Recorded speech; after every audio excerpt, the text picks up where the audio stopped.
தன்னுடைய பாடல்களில் இவர் பயன்படுத்தும் தமிழை புதுமையாகவும் நல்ல கருத்தாகவும் இருக்கணும்னு நினைப்பாங்க பாடலாசிரியர் உமாதேவி அவர்கள்.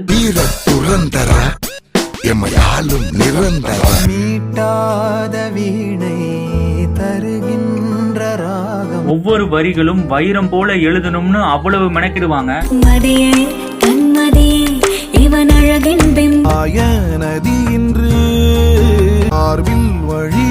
பிரிவின் வழியை உணர்த்தும் இந்த பாடல்களை எழுதி நமக்கு அவ்வளவு மிஸ்ஸிங் ஃபீல் கொடுத்திருப்பாங்க. ஒரு முறை என்ன பாரம்மா கடவுளின் கண்கள் நீ அம்மா. பல பேரோட ஃபேவரட்டான இந்த பாட்டும் இவங்க தான் எழுதினது. காதலி காதலனுக்கு ஹோப் கொடுக்கிற இந்த பாட்டு.